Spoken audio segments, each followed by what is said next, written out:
2561औं बुद्ध जयन्तीको अवसरमा सम्पूर्ण प्रवासी नेपाली दाजुभाइ तथा दिदीबहिनीहरूलाई हार्दिक शुभकामना व्यक्त गर्न चाहन्छु। बुद्धले सिकाउनु भएको प्रेम, शान्ति र अहिंसाको पाठ सबैमा प्राप्त हुन सकोस्।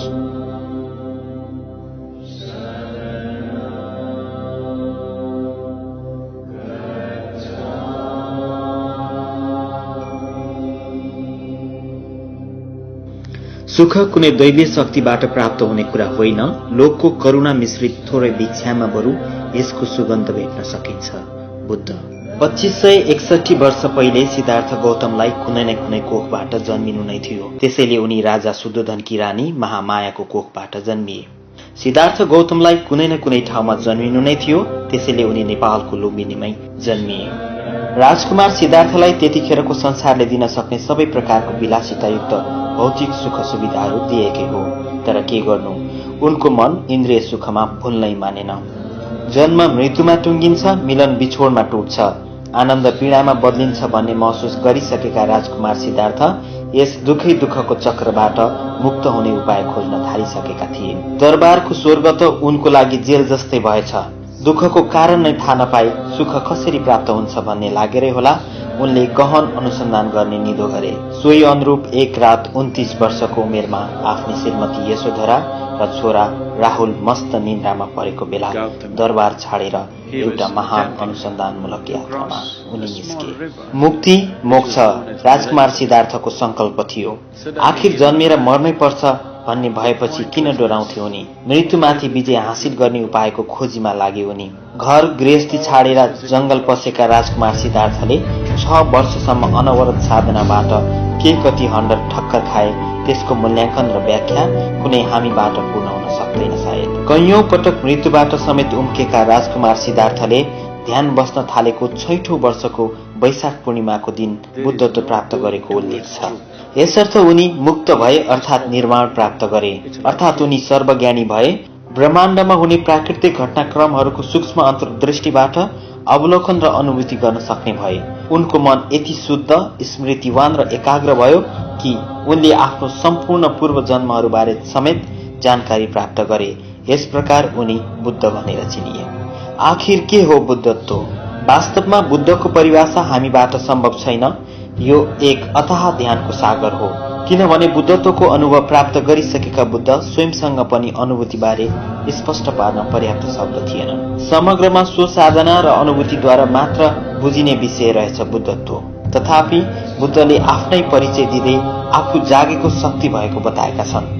बुद्धले प्रकृतिमा हरेक कुरा उत्पत्ति हुने र नष्ट हुने निरन्तर प्रक्रियामा चलिरहेको छ र कुनै पनि चीज स्थायी र ठोस अवस्थामा रहँदैन भन्ने आफैले अनुभूत गरेको कुरा अघि सारे। कुनै एक कुनामा बसेर नेतृत्व गर्ने परमात्माको निर्देशनमा ब्रह्माण्डीय प्रक्रियाहरू चलेका हुन्छन् र मानिस पनि परमात्माको एक इकाइ हो भन्ने कुरा बुद्धले ठाडै इन्कार गरे। बरु उनले हरेक कुराको कारण बन्न सक्छ, परिणाम पनि बन्न सक्छ भन्ने कुरा उठाए। यसर्थ मानव जीवनको चक्र परिवर्तनशील कार्य परिणामको स्वरूप हो। कर्मद्वारा जो रोपियो परिणाम त्यस्तै फल्दछ। इलेक्ट्रोन, प्रोटोन र न्यूट्रोनको अन्तर्क्रिया र समीकरणबाट नयाँ नतिजाको उत्पत्ति हुने आधुनिक विज्ञानको सिद्धान्तसँग बुद्धको भनाइ मिल्दोजुल्दो छ। अर्थात् ऊर्जाशील भएर प्रकृति र सृष्टिका नियमहरू छर्लङ्ग बुझेर सुख र शान्ति प्राप्त गर्न सक्छन् भन्ने जानकारी बुद्धले दिएका छन्। यो भनाइ पनि सबै पदार्थ सुतेको ऊर्जा हो, जब त्यो परिचालित हुन्छ त्यो ऊर्जामा बदलिन्छ भन्ने वैज्ञानिक अल्बर्ट आइन्स्टाइनको सापेक्षताको सिद्धान्तसँग मेल खान जान्छ। बुद्धको शिक्षाको स्मरण गर्ने क्रममा मानिसको भौतिक जीवनको सन्दर्भ बुद्धले निर्देश गरेको कुरा पनि उल्लेख गर्न सान्दर्भिक नै हुन्छ। मानिसहरू सधैँ तनाव, आक्रोश र निराशा पोख्छन्। उनीहरू सधैँ जीवनमा दुखै दुःख भएको गुनासो गर्छन्। जन्मदा पनि सुख छैन, बाँचेर जति पञ्च जननीले भोग गरे पनि सुख छैन। अर्थात् सांसारिक भौतिक समृद्धिमा अनन्तको सुख छँदै छैन। बुद्धले 2561 वर्ष पहिले नै आफ्नो जन्म र मरणको चक्रलाई अन्त्य गरी अनन्त सुख प्राप्त गरिसकेका थिए। अरूहरू पनि आफू जस्तै मुक्त हुन् भनेर उनले करुणा स्वरूप आधुनिक डाक्टरले चाहिँ दुःखको पहिचान, कारण र समाधानको व्यवहारिक विधिबारे शिक्षा दिएको पाइन्छ। आफूले अनुभूति गरेको 4 आर्य सत्यहरू बुद्ध यसरी उल्लेख गर्दछन्। 1. दुःख हुन्छ नै भन्ने आर्य सत्य। 2. दुःखको कारण पनि छ भन्ने आर्य सत्य। 3. दुःखको अन्त्य पनि छ भन्ने आर्य सत्य। र 4. त्यस दुःखको अन्त्य गर्ने बाटो र उपाय पनि छ भन्ने आर्य सत्य। बुद्धको शिक्षा प्राकृतिक विज्ञान सम्मत छ। यसले वैज्ञानिक ढंगबाट समस्याको सामना गर्न सिकाउँदछ। दुःख अवश्य हुन्छ भन्ने जान्दा जान्दै दुःख थप्ने कामहरू गर्दै जाने र दुःखको वास्तविक कारण सही तरिकाले नखोज्ने हामी आधुनिक मानवहरूको गाढा प्रवृत्ति हो। बुद्धले बोलीचालीको भाषामा आसक्ति, घृणा र अज्ञानता दुःखका मूल कारणहरू हुन् भनेकोमा यो सबैले जानेकै कुरा हो भन्ने प्रतिक्रिया आउँछ। तर तिनलाई वैज्ञानिक ढंगले बुझ्न सके बुद्धको बनाएको गाम्भीर्य थाहा हुन्छ। आसक्ति लोभ, ईर्ष्या वा दुर्व्यसनीको रूप हो जसले न आफूलाई सुख दिन्छ न अरूलाई।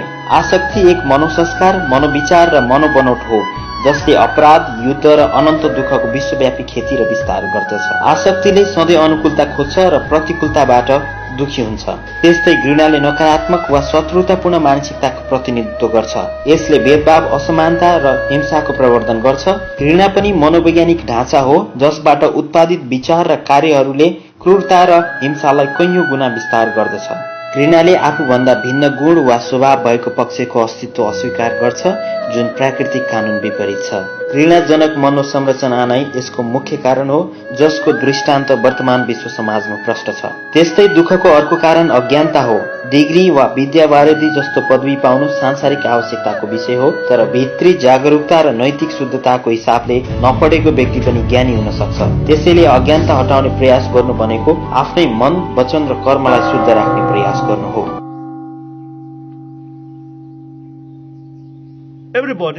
Every human being wants happiness. And Buddha, he acts like a teacher. You are your own master. Future, everything depends on your own shoulder. Buddha's responsibility is just to show the path. That's all. दुःखको कारण भौतिक दरिद्रतामा अभावलाई ठान्नु अज्ञानता हो। शोषण र ठगी गरेर सुखी बनिन्छ भने त्यस मार्गमा डुब्नु पनि अज्ञानता हो। मानिसले मानिसलाई शत्रु ठान्नु अज्ञानता हो। पृथ्वी, तेज, जल, वायु र आकाश तत्त्वले आफ्नो नश्वर शरीर बनेको छ भन्ने नबुझी जातले नै बनेको छ भन्ने ठान्नु अज्ञानता हो।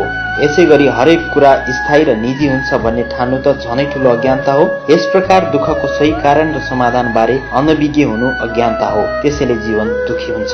दुःखको अन्त्य गर्ने उपायको रूपमा बुद्धले एक उच्च मार्ग चित्र प्रस्तुत गरेका छन् जसलाई आर्य अष्टाङ्गिक मार्ग पनि भनिन्छ। यस मार्ग अन्तर्गत उनले एक अर्कासँग अभिन्न रूपले सम्बन्धित 8 तत्त्वहरू उल्लेख गरेका छन् जसलाई आर्य अष्टाङ्गिक मार्ग भन्ने गरिन्छ। यस मार्ग अन्तर्गत उनले एक अर्कासँग अभिन्न रूपले सम्बन्धित 8 तत्त्वहरूको उल्लेख गरेका छन्। 1. सम्यक दृष्टि, 2. सम्यक विचार, 3. सम्यक वचन, 4. सम्यक कर्म, 5. सम्यक जीविका, 6. सम्यक व्यायाम, 7. सम्यक स्मृति, 8. सम्यक समाधि। सम्यक दृष्टि मूलतः 4 आर्य सत्यलाई बुझ्नुलाई सम्यक दृष्टि भनिन्छ, अर्थात् दुःखको मौलिक कारण र समाधानलाई अत्यन्त वैज्ञानिक र प्राकृतिक ढंगले बुझ्नु सम्यक दृष्टि हो। चीज जस्तो छ त्यस्तै देख्न र अनुभूत गर्ने गुण यो हो। सम्यक विचार सम्यक विचार अपनाउनु भनेको आसक्ति त्यागी मनलाई सद्विचारमा मात्र ठाउँ दिनु भनेको हो। विचार सही नभई काम सही हुँदैन, त्यसैले असल विचारद्वारा नै जीवन परिचालन गर्नुपर्छ।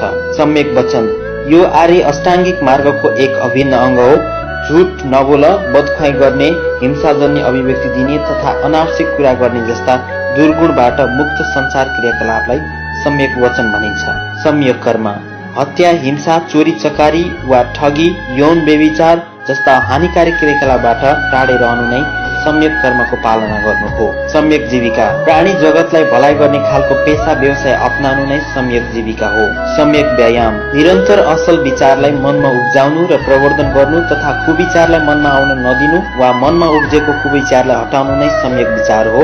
यो अत्यन्त महत्त्वपूर्ण मानसिक अभ्यास हो जो बिना दैनिक जीवन पनि तहस नहस हुन्छ। सम्यक स्मृति मन गलत विचारतिर भड्किन नपाओस् भनेर सधैँ सजग जागृत चित्त बनाउनलाई सम्यक स्मृति अपनाएको भनिन्छ। सम्यक समाधि इन्द्रिय आसक्तिबाट जब मन अलग भएर असल मानसिक अभ्यासमा एकाग्र हुन्छ, यो अभ्यास नै सम्यक समाधि हो। यसको उच्चतम रूप चाहिँ ज्ञान प्राप्तिको माथिल्लो चरण मानिन्छ, तर बुद्धको यस्तो व्यवस्थित मार्गचित्र अभ्यास बिना बुझ्न निकै कठिन हुन्छ। त्यसैले बुद्धले आफूले जुन ध्यान विधि प्रयोग गरेर ज्ञान प्राप्त गरेको हो त्यही विधि अरूलाई पनि सिकाएका थिए। त्यस विधिलाई विपस्यना ध्यान भनिन्छ, जस अन्तर्गत श्वास प्रश्वास आफ्नै शरीर र मनभित्रका घटनाक्रमहरूलाई सूक्ष्म र निष्पक्ष तरिकाले जाँचबुझ गर्न सिकाइन्छ। यसबाट स्पष्ट हुन्छ बुद्धको शिक्षाले मानिसको व्यावहारिक जीवनलाई जिम्मेवार र होशियार बनाउन मद्दत गर्छ। आर्य अष्टाङ्गिक मार्गले नैतिक आचरण, मानसिक विकास र ज्ञान प्राप्तिलाई जोड दिन्छ।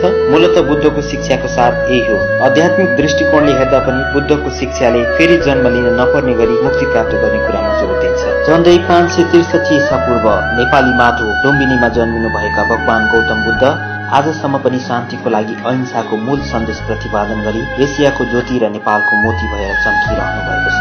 इतिहासको अनेकौं कालखण्डहरूमा गरेको नेपालको पवित्र थलो लुम्बिनीको भू उत्खननबाट प्राप्त अवशेष नेपाली शाक्यमुनि वंशजको ठोस दस्तावेज हो, जसले बुद्ध मात्र एक नेपाली विभूति हुन् जो नेपाली माटोमा जन्मेका थिए भन्ने प्रमाणिक पुष्टि गर्दछ। तसर्थ यस विपरीत उनको जन्मस्थानको विषयलाई लिएर गरेको भ्रामक सञ्चार प्रचार सधैँ निन्दनीय र असत्य छ। समयानुकूल बौद्ध दर्शनको विकास विस्तार एसिया महाद्वीपमा घनीभूत महसुस गर्न सकिन्छ, जस अनुरूप विश्वमा व्याप्त धर्म संस्कार अन्तर्गत यो चौथो ठूलो दर्शन हो, जसमा करिब 35 करोड भन्दा बढी अनुयायीहरू रहेको उल्लेख छ। भगवान गौतम बुद्धलाई वर्तमान कल्पको चौथो सम्यक सम्बुद्धको रूपमा पनि लिइन्छ। बौद्ध धर्ममा थेरवाद, महायान र वज्रयान गरी 3 संघहरू भेट्न सकिन्छ। प्राचीन नेपाली इतिहास मानव सभ्यता र सांस्कृतिक धरोहरहरूको रूपमा समृद्धिले भरिपूर्ण नेपाल एक अनुपम देश हो, जसको अधिकांश धरोहरहरू विश्व सम्पदा सूचीमा सूचीकृत र संरक्षित छन्, जसको भौगोलिक, सांस्कृतिक, पौराणिक, जैविक अनि धार्मिक विविधतामा पनि एकता र सहअस्तित्वमा सहिष्णुशीलताको मिश्रणले नेपालको पृथक पहिचान दिएको छ। प्राचीन नेपाली इतिहास मानव सभ्यता र सांस्कृतिक धरोहरहरूको रूपमा समृद्धिले भरिपूर्ण नेपाल एकमात्र अनुपम देश हो, जसका अधिकांश धरोहरहरू विश्व सम्पदा सूचीमा सूचीकृत र संरक्षित छन्, जसको भौगोलिक, सांस्कृतिक, पौराणिक, जैविक अनि धार्मिक विविधतामा पनि एकता र सहअस्तित्वमा सहिष्णुशीलताको मिश्रणले नेपालको पृथक पहिचान दिएको छ, जसमा बौद्ध धर्म दर्शनको पनि विशेष भूमिका देखिन्छ।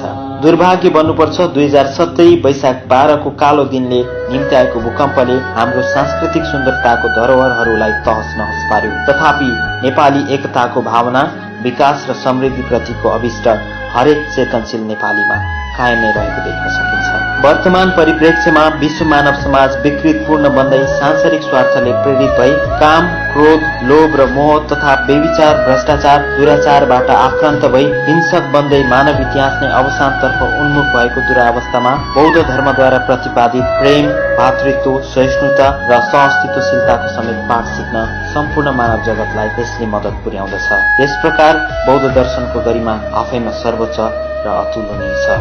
नेपाली समुदायका लागि श्यामकृष्ण। जय बुद्ध जयन्ती, जय नेपाल, जय नेपाली।